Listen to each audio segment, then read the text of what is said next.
ನಮಗೆ ಇರುವುದಕ್ಕೂ ಹಾಗೆ ಕಾಣೋದಕ್ಕೂ ನಾವು ವ್ಯತ್ಯಾಸವನ್ನು ತಿಳಿದುಕೊಳ್ಳೋದು ಹೇಗೆ? ಈ ಪ್ರಶ್ನೆಯನ್ನೇ ಅರ್ಜುನ ಕೃಷ್ಣನಿಗೆ ಕೇಳಿದ್ದು. ಪ್ರಜ್ಞಾಪೂರ್ವಕ ದೃಷ್ಟಿ, ಪ್ರಜ್ಞೆಯಿಂದ, ಮೂರನೇ ಕಣ್ಣಿಂದ, ಅರಿವಿಂದ ಏನಿದೆಯೋ ವಾಸ್ತವವನ್ನು, ಯಥಾರ್ಥವನ್ನು ನೋಡೋದು ಹೇಗೆ ಕೃಷ್ಣ? ಸತ್ಯವನ್ನು ನೋಡೋಕ್ಕೆ, ದರ್ಶನ ಮಾಡೋಕ್ಕೆ ಏನು ಮಾಡಬೇಕು? ದರ್ಶನ ಯಾವುದು? ಏನಿದೆಯೋ ಅದನ್ನು ನೋಡೋದು. ನೀವು ನೋಟ ಎಲ್ಲ ದರ್ಶನ ಅಲ್ಲ. ನಾವು ಈ ಎರಡು ಕಣ್ಣಿಂದ ನೋಡೋದು ದರ್ಶನ ಅಲ್ಲ. ಪ್ರಜ್ಞಾಪೂರ್ವಕವಾಗಿ ಏನಿದೆಯೋ ಅದನ್ನು, ಯಥಾರ್ಥವಾಗಿ ಏನಿದೆಯೋ ಅದನ್ನು ನೋಡುವುದೇ ದರ್ಶನ. ನೋಡಿ ಒಪ್ಕೊಳ್ಳೋದೇ ಜ್ಞಾನ. ಒಪ್ಕೊಂಡು ಹಾಗಿರೋದೇ ಜ್ಞಾನ. ಆ ರೀತಿ ಇರೋದೇನೇ ಜೀವನ. ಅದೇ ಜೀವನ ದರ್ಶನ. ಅದರಿಂದ ಇಲ್ಲದೆ ಇರೋದು ಏನು ಕಾಣುತ್ತೆ ಅಂದರೆ, ನಾವು ನೋಡ್ತಾ ಇರೋದು ಕಾನ್ಫ್ಲಿಕ್ಟೆಡ್ ಮೈಂಡಿಂದ. ನಾವು ನಮ್ಮ ಮನಸ್ಸಿನಿಂದ ನೋಡ್ತಾ ಇದ್ದೀವಿ. ಮನಸ್ಸು ಹೇಗಿದೆ? Duality, doubts, questions. You are seeing through such mind which is totally corrupted, which is disturbed. Your source is the mind. You are seeing through that mind. So ಅಲ್ಲಿ ಏನಿಲ್ವೋ ಅದೇ ಕಾಣೋದು. ನೀನು ಪರ್ಸೀವ್ ಮಾಡೋದು ಏನು? ನೀನು ಅಂದ್ಕೊಂಡಿದ್ದು. What you believe you see, or what you see you believe. ಅಷ್ಟು ಹತ್ತಿರದ ರಿಲೇಷನ್ಶಿಪ್ ಇರುತ್ತೆ ನಿನ್ನ ಮನಸ್ಸಿಗೂ ಇಂದ್ರಿಯಕ್ಕೂ, ವಸ್ತು ಪ್ರಪಂಚಕ್ಕೂ ನಿನ್ನ ಮನಸ್ಸಿಗೂ ಇಂದ್ರಿಯಕ್ಕೂ ಆ ಕನೆಕ್ಷನ್ ಇರುತ್ತೆ. ಇದನ್ನೇ extrovert. You are an extrovert. ಅದರಿಂದ ಇಲ್ಲದೆ ಇರೋದೇ ಕಾಣೋದು. ನೀನು ಅಂದ್ಕೊಂಡಿದ್ದೇ ನೋಡೋದು, ಯಾರೋ ಹೇಳಿದ್ದೇನೆ ನೋಡೋದು, ನಿಂಗೆ ಅನಿಸಿದ್ದೇ ನೋಡೋದು. ಆ ಥರ ಅದಿಲ್ಲ ಅಲ್ಲಿ. ನೀನು ಅಂದ್ಕೊಂಡಿದ್ದು ನೋಡ್ತೀಯ. ಅಂದ್ಕೊಳ್ಳೋದು ಸ್ಟಾಪ್ ಮಾಡು. Stop doubting, stop believing, stop assuming, stop imagination, stop your concepts, your conditioning, stop everything. bypass it, that kind of mind which is full of this kind of dust. Then you are visualizing real ದರ್ಶನ. ಒಳಗಿಂದ ಇವಾಗ ಕಾಣುತ್ತೆ. ಪರದೆ ಏನೂ ಇಲ್ಲ. ಆ ಮನಸ್ಸು ಅನ್ನೋ ಇಲ್ಯೂಷನರಿ ಕರ್ಟನ್ ಯಾವಾಗ ತೆಗಿತೋ ಏನಿದೆಯೋ ಕಾಣುತ್ತೆ. ನೀವು ನೋಡ್ತಾ ಇರೋ ದೃಷ್ಟಿ ಎಲ್ಲಿ ನಿಂತ್ಕೊಂಡು ನೋಡ್ತಾ ಇದ್ದೀರಾ ಅಂತ, ಮನಸ್ಸನ್ನು ಇಟ್ಕೊಂಡು ನೋಡ್ತಾ ಇದ್ದೀರಾ ಅಥವಾ ಒಳಗಿಂದ ನೋಡ್ತಾ ಇದ್ದೀರಾ? ಮನಸ್ಸನ್ನು ಮೀರಿ ನೋಡ್ತಾ ಇದ್ದೀರಾ? ಇನ್ನೊಂದು ಪ್ರಜ್ಞೆ ಇದೆ, ಕಾನ್ಷಿಯಸ್ ಆಗಿ ನೋಡ್ತಾ ಇದ್ದೀರಾ?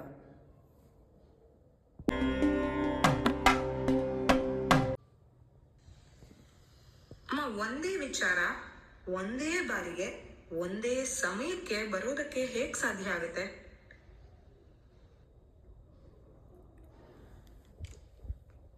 ಇದು ಹೇಗೆ ಅಂತಂದರೆ, ಒಂದು ಮನಸ್ಸಿನಲ್ಲಿ ಬರುವ ಒಂದು ಫ್ರೀಕ್ವೆನ್ಸಿ ಲೆವೆಲ್ ಏನಿದೆ, ನಮ್ಮ ಮನಸ್ಸಿಗೆ ಬಂದ ಭಾವನೆಗಳು, ನಮ್ಮ ಅಹಂಕಾರದಿಂದ ಬಂದ ಭಾವನೆಗಳು, ಇನ್ನೊಂದು ನಾವೇ ಕಲ್ಟಿವೇಟ್ ಮಾಡಿ ಪದಗಳನ್ನು ಜೋಡಿಸಿ ಶೋ ಮಾಡ್ತೀವಲ್ಲ ನಮ್ಮ ಅಹಂಕಾರನ ತೋರ್ಸೋಕ್ಕೆ, ಆ ಪದಗಳು, ಅದರಿಂದ ಬಂದ ಯೋಚನೆಗಳು, ಇದು ಬೇರೆ ಬೇರೆ ಇರುತ್ತೆ. ಇದು ಪರ್ಸನಲ್ ವರ್ಲ್ಡ್, ಪರ್ಸನಲ್ ಡ್ರೀಮ್, ಒಂದು ಪರ್ಸನಲ್ ಇಂಟೆನ್ಷನ್, ಕಾನ್ಸೆಪ್ಟ್ ಎಲ್ಲ ಇಟ್ಕೊಂಡು ನಮ್ಮದೇ ಪ್ರಪಂಚದಲ್ಲಿ ಇರ್ತೀವಿ. ನಮ್ಮ ಮನಸ್ಸು, ನಮ್ಮ ಕನಸು, ನಮ್ಮ ಪ್ರಪಂಚ, ನಾವೇನು ಹೇಳ್ತೀವೋ ಅಷ್ಟೇ. ಆ ಥರ ಆವಾಗ ಒಂದು ಬೌಂಡ್ರಿ ಇರುತ್ತೆ. ಬೇರೆಯವ್ರಿಗೆ ಅವ್ರದ್ದೇ ಪ್ರಪಂಚ, ಅವ್ರದ್ದೇ ಕನಸು, ಮನಸ್ಸು. ಈ ಎರಡು ಪ್ರಪಂಚ ಸೇರೋದೇ ಇಲ್ಲ. ಸೇರಿದಾಗ ಕಾನ್ಫ್ಲಿಕ್ಟ್, ಚರ್ಚೆ, ಜಗಳ, ಒಬ್ರಿಗೊಬ್ರು ಒಪ್ಪಲ್ಲ. ಈ ಥರನೇ ಪ್ರಪಂಚದಲ್ಲಿರೋದು. ಈ ಥರದವ್ರದ್ದು ಥಾಟ್ಸು ಒಂದಾಗೋದು ಭಾಳ ಕಷ್ಟ, ಭಾಳ ರೇರು. ಒಂದಾದರೂ ಕೂಡ ಸ್ವಲ್ಪ ಹೊತ್ತು ಒಂದಾಗಿರುತ್ತೆ, ಬಿಟ್ಟು ಇನ್ನೊಬ್ಬರ ಕಡೆ ಅದು ಸರಿ ಅಂದ ತಕ್ಷಣ ಅಲ್ಲಿಗೆ ಹೊಟ್ಟೋಗ್ತೀವಿ. ಆವಾಗಲೇ ಎಲ್ಲ ಜಗಳಗಳು ಬರೋದು. ಆದರೆ ಮನಸ್ಸನ್ನ ಮೀರಿದ್ದು, ಬುದ್ಧಿಗೆ ಮೀರಿದ್ದು, ಆ ಕಾನ್ಷಿಯಸ್ ಲೆವೆಲ್ನಲ್ಲಿ ನಮಗೆ ಇಂಟ್ಯೂಟಿವ್ ಥಾಟ್ಸ್ ಬರುತ್ತೆ. ದಟ್ ಇಂಟ್ಯೂಟಿವ್ ಥಾಟ್ಸ್ಗೆ ನೀನು ಮ್ಯಾಗ್ನೆಟ್. ಆ ಥರ ಯಾರ್ಯಾರು ಆ ಫ್ರೀಕ್ವೆನ್ಸಿನಲ್ಲಿ ಆ ವೈಬ್ರೇಷನ್ನಲ್ಲಿ ಇರ್ತಾರೋ ಅವರೆಲ್ಲರೂ ರಿಸೀವ್ ಮಾಡ್ತಾರೆ ಅದನ್ನು. ಎಲ್ಲರಿಗೂ ಒಂದೇ ಥರ ಯೋಚನೆ ಬರುತ್ತೆ. ಯಾರು ಪವರ್ಫುಲ್ಲಾಗಿ ನಾನು ಇದಾಗಲೇಬೇಕು ಅಂತ ಸಂಕಲ್ಪ ತಗೋತಾರೆ, ಇವ್ರ ಮನಸ್ಸಿನಲ್ಲೂ ಅದು ಏನೇನೋ ಆಗಬೇಕು ಅಂತಿರುತ್ತೆ. ಒಬ್ರಿಗೆ ದೇವಸ್ಥಾನ ಕಟ್ಟೋದಿರ್ಬೋದು, ಒಬ್ರಿಗೆ ಎಲ್ಲ ಎಲ್ಲರಿಗೂ ಊಟ ಹಾಕೋದಿರ್ಬೋದು, ಅಥವಾ ಇನ್ನು ಬೇರೆ ಸೇವೆ ಇರ್ಬೋದು. ಒಟ್ಟಲ್ಲಿ ಪ್ರಪಂಚಕ್ಕೆ ಅನುಕೂಲ ಆಗುವಂಥದ್ದು ಯಾರ್ಯಾರ ಮನಸ್ಸಲ್ಲಿ ಬರುತ್ತೋ ಅವ್ರಿಗೆಲ್ಲ ಒಟ್ಟಿಗೆ ಅನುಗ್ರಹ ಆಗುತ್ತೆ. ಒಂದೇ ಟೈಮ್ಗೆ ಆ ಒಂದು ಉತ್ತೇಜನ ಬರುತ್ತೆ. It's like A magnet. ಅದಕ್ಕೆ ಎಷ್ಟೋ ಜನ ಈ ಥರ ಯೋಚನೆ ಮಾಡ್ತಾ ಇರೋದೆಲ್ಲ ಶಕ್ತಿ ಇರೋದ್ರಿಂದ ನಾವು ಒಳ್ಳೇದು ಯೋಚನೆ ಮಾಡಿದ್ರೆ ಅನುಗ್ರಹ, ಆ ಬ್ಲೆಸ್ಸಿಂಗ್ಸ್ ಎಲ್ಲ ಎಲ್ಲರಿಂದನೂ ಬರುತ್ತೆ.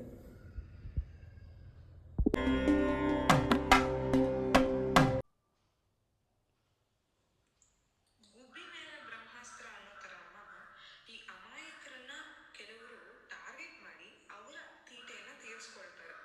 ಇದು ಯಾಕೆ? ಇದು ಯಾಕೆ ಅನ್ನೋಕ್ಕಿಂತ ಇಟ್ಸ್ ಅನ್ ಈಗೋ ಗೇಮ್. ಈಗೋನಲ್ಲೇ ಎರಡು ಥರ ಇದೆ. ಒಂದು, ನಾನು ಎಲ್ಲರಿಗಿಂತ ಸುಪೀರಿಯರ್ ಅಂತ. ಆ್ಯಕ್ಚುಲಿ ಸುಪೀರಿಯರ್ ಅನ್ನೋ ಸ್ಟೇಟ್ ಇಲ್ಲವೇ ಇಲ್ಲ. ನಾನು ಸುಪೀರಿಯರ್ ಅಂದಾಗ ನಮ್ಮಲ್ಲಿ ಹೇಗದು ಡೆವಲಪ್ ಆಗಿರುತ್ತೆ ಅಂದರೆ, ಬೇರೆಯವ್ರನ್ನ ಇನ್ಫೀರಿಯರ್ ಅಂತ ನೋಡೋದ್ರಿಂದ ಮಾತ್ರ. ಒಂದು ಅಳತೆ ಬೇಕದಕ್ಕೆ. ಸುಪೀರಿಯರ್ ಹೇಗೆ? Comparison, relative. ಇದು ಚಿಕ್ಕದು, ಇವ್ರು ಚಿಕ್ಕವ್ರು, ಇವ್ರಿಗೆ ಗೊತ್ತಿಲ್ಲ, ನಂಗೆ ಗೊತ್ತು. ಆ ಅಪೋಸಿಟ್ ವರ್ಡ್ ಇಲ್ಲದೆ ನೀನು ಸುಪೀರಿಯರ್ ಆಗೋದೇ ಇಲ್ಲ. Making others inferior, you are superior. Only making others inferior, that is your job. That is, making others inferior is the food for your superiority, which is false. If you say they are inferior, that is also false. It's an ego game. If somebody says I am inferior, that is also their ego. They compare themselves with the superior. That superior means like this, I am not like that, so I am inferior. There is no such thing like superior at all. It is just an assumption and totally illusion. ಅದರಿಂದ ಯಾವ ಈಗೋ ಎಲ್ಲರನ್ನೂ ಕಡಿಮೆ ಮಾಡಿ ತಾನು ಜಾಸ್ತಿ ಅಂತ ತೋರಿಸುತ್ತೆ, ಆಗ ಅದರ ಈಗೋನಲ್ಲೇ ಒಂದು ಪವರ್ ಈಗೋಗಿದು ಬೇರೆಯವ್ರ ಮೇಲೆ, ಇನ್ಫೀರಿಯರ್ ಅಂತ ಅಂದ್ಕೊಂಡಿರೋರ ಮೇಲೆ, ಅಥವಾ ತಾನು ಅವ್ರನ್ನ ಇನ್ಫೀರಿಯರ್ ಅಂತ ಅಂದ್ಕೊಂಡು ಮಾಡೋ ಒಂದು ಚರ್ಯೆ ಆ ಗುಬ್ಬಿ ಮೇಲೆ ಬ್ರಹ್ಮಾಸ್ತ್ರ. ಏನು ಪ್ರಯೋಜನ? ಅವನಲ್ಲಿ ಎಷ್ಟೊಂದು ಅಬಂಡೆಂಟ್ ಎನರ್ಜಿ ಇದೆ. ನಿಜವಾಗ್ಲೂ ನೋಡಿದ್ರೆ ಅವನು ಬ್ರಹ್ಮ, ಅನ್ಲಿಮಿಟೆಡ್ ಪವರ್ ಪೊಟೆನ್ಷಿಯಲ್ ಇದೆ. ಆದರೂ ಫೇಕ್ ಸುಳ್ಳು ಸುಪೀರಿಯಾರಿಟಿಯಿಂದ ಅವನು ಅಸ್ತ್ರವನ್ನು ಇನ್ನೊಂದು ಕಡೆ ಹೊಡೆದ್ರೆ ತನಗೆ ತಾನೇ ಹೊಡ್ಕೊಂಡಂಗಲ್ವಾ? Because inferiority is another face of superiority, is another part of you. If it is not there, you are not superior at all.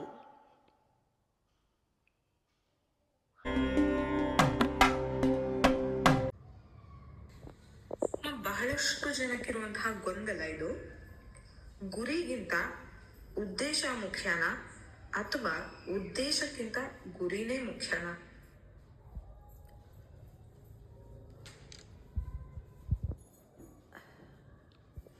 ಇವಾಗ ನಾವು ಗೂಗಲ್ ಮ್ಯಾಪ್ ಹಾಕ್ಕೊಂಡು ಹೋಗ್ತೀವಿ. ಯಾವುದೋ ಗೂಗಲ್ ಮ್ಯಾಪ್ ಒಂದು ಡೈರೆಕ್ಷನ್ ತೋರಿಸ್ತಾ ಇರುತ್ತೆ. ಅದು ಹೀಗೆ ಹೋಗು, ನೀನು ಕರೆಕ್ಟಾಗಿ ಹೋಗ್ತಿದ್ಯಾ, ಸರಿಗೆ ಹೋಗ್ತಿದ್ಯಾ, ಚಪ್ಪಾಳೆ ತಟ್ಟಲ್ಲ. ನಾವು ಎಲ್ಲೋ ಗಮನದಲ್ಲಿ ಎಲ್ಲೋ ತಿರುಕೊಂಡ್ಬಿಟ್ರೆ ಪಾಪ ಗೂಗಲ್ ಮ್ಯಾಪ್ ಏನು ಮಾಡುತ್ತೆ, ಅಲ್ಲಿಂದ ತೋರಿಸುತ್ತೆ ಎಲ್ಲಿಗೆ ಹೋಗಬೇಕು ಅಂತ. ಅದಕ್ಕೇನು ಮುಖ್ಯ? ಅದಕ್ಕೆ ಗುರಿ ಮುಖ್ಯ. ನೀನು ಎಲ್ಲೆಲ್ಲಿ ಹೋದ್ರೂ ಆ ಗುರಿ ಇಟ್ಕೊಂಡೇ ನಿನಗೆ ದಾರಿ ತೋರಿಸ್ತಾ ಹೋಗುತ್ತೆ ಟ್ರ್ಯಾಕ್. ನಿನಗೆ ದಾರಿ ಉದ್ದ ಆಗ್ಬೋದು, ಲಾಂಗ್ ಜರ್ನಿ ಆಗ್ಬೋದು, ಬಟ್ ಡೆಸ್ಟಿನೇಷನ್ ತೋರಿಸುತ್ತೆ. ಆದರೆ ಉದ್ದೇಶ ಏನು? ಇಂಥ ಜಾಗಕ್ಕೆ ಇಷ್ಟೊತ್ತಿಗೆ ನಾನು ಅಲ್ಲಿ ಇರಬೇಕು, ನಾನು ಅಲ್ಲಿ ಇಲ್ಲದೆ ಇದ್ರೆ ಆ ಕೆಲಸ ಆಗಲ್ಲ, ನಾನು ಬಹಳ ಮುಖ್ಯ, ನನಗದು ಬಹಳ ಮುಖ್ಯ, ಇಲ್ಲದೆ ನಾನೇನೋ ಕಳ್ಕೊಂಡ್ಬಿಡ್ತೀನಿ. ಆ ಉದ್ದೇಶ ಇಟ್ಕೊಂಡು ನಾವು ಗುರಿ ಇಟ್ಕೊಂಡಾಗ ನಾವು ಅಲರ್ಟಾಗಿರ್ತೀವಿ. ಅಕಸ್ಮಾತ್ ಗೂಗಲ್ ಕೆಲಸ ಮಾಡದೇ ಇದ್ರು ಯಾರನ್ನಾರು ಕೇಳ್ಕೊಂಡಾದರೂ ಹೋಗ್ತೀವಿ, ಇಲ್ಲ ಹೋಗೋ ಕಾರ್ ಕೆಟ್ಟೋದ್ರೆ ಆಟೋದ್ರೂ ಮಾಡ್ಕೊಂಡು ಹೋಗ್ತೀವಿ. ನಮ್ಮ ಉದ್ದೇಶ ಬಹಳ ಮುಖ್ಯ, ಗುರಿ ತಲುಪೋದಕ್ಕೆ. Intentions are very very important. Intention creates the process. Destination ಆಮೇಲೆ. ಡೆಸ್ಟಿನೇಷನ್ ಯಾವಾಗ ತಲುಪ್ತೀರಾ ಅನ್ನೋದು ಮುಖ್ಯ ಅಲ್ಲ, ನೀನು ಯಾಕೆ ತಲುಪ್ತೀಯ ಅನ್ನೋದು ಮುಖ್ಯ. ಉದ್ದೇಶ ಬಹಳ ಮುಖ್ಯ. Purpose. Know the purpose, no that intention and give lot of feeling to it and totally participate in that. Enjoy.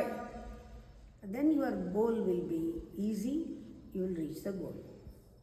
Goal is secondary. First ನೀ ಇಟ್ಕೋ, ಉದ್ದೇಶ ಇಟ್ಕೋ, ಗೋಲ್ ಫಿಕ್ಸ್ ಆಗುತ್ತೆ.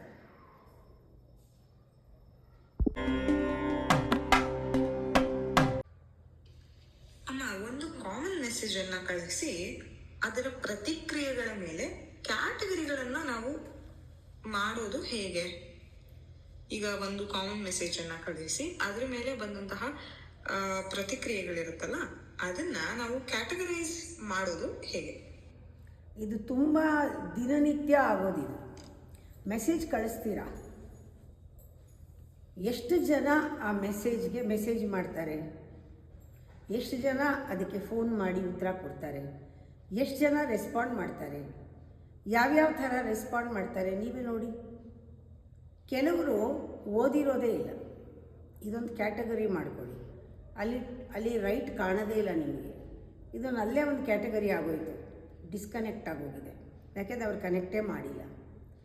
ಇನ್ನು ಕೆಲವರು ನೋಡಿದ್ದಾರೆ, ಉತ್ತರ ಕೊಟ್ಟಿಲ್ಲ.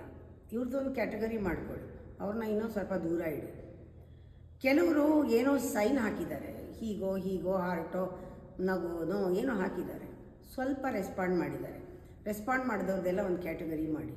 ಕೆಲವರು ಒಂದು ಲೈನ್ ಬರೆದಿದ್ದಾರೆ, ಉತ್ತೇಜನೋ ಡಿಸ್ಕರೇಜೋ ಏನೋ ಒಂದು ರಿಯಾಕ್ಷನ್ ತೋರಿಸಿದ್ದಾರೆ. ಇವ್ರನ್ನೆಲ್ಲ ಒಂದು ಕ್ಯಾಟಗರಿ ಮಾಡಿ. ಸ್ವಲ್ಪ ಒಂಚೂರು ಸೆನ್ಸಿಟಿವ್ ಆಗಿದ್ದಾರೆ ಅವರು, ಅವ್ರದ್ದೊಂದು ಮಾಡಿ. ಇನ್ನು ಕೆಲವರು ಇಷ್ಟುದ್ದ ಬರೀತಾರೆ, ಹೌದು ನಾನು ಬರ್ತೀನಿ, ನಿಮ್ಮ ಸಪೋರ್ಟ್ ಮಾಡ್ತೀನಿ, ನನಗೂ ಇದು ಮಾಡೋ ಆಸೆ ಇದೆ, ಇಷ್ಟುದ್ದ ಬರ್ತಾರೆ. ಅವ್ರನ್ನ ಒಂದು ಕ್ಯಾಟಗರಿ ಮಾಡ್ಕೊಳ್ಳಿ. ಕೆಲವರು ಮೆಸೇಜ್ ನೋಡಿದ ತಕ್ಷಣ ಇಟ್ಬಿಟ್ಟು ಫೋನ್ ಮಾಡ್ತಾರೆ, ನನ್ನಿಂದ ಏನಾಗಬೇಕಾಗಿದೆ ಅಂತ. ಅವ್ರದ್ದೊಂದು ಕ್ಯಾಟಗರಿ ಮಾಡಿ. ಕೆಲವರು ಮೆಸೇಜ್ ನೋಡಿದ ತಕ್ಷಣ ನಾನು ಇವಾಗ ಬರ್ತಾಯಿದ್ದೀನಿ ಅಂತ ಬಂದುಬಿಡ್ತಾರೆ, 5 ನಿಮಿಷದಲ್ಲಿ ನಿಮ್ಮ ಜೊತೆ ಇದ್ದು ಕೆಲಸ ಮಾಡ್ತಾರೆ. ಇದು ಬೇರೆ ಕ್ಯಾಟಗರಿ ಅಲ್ವಾ?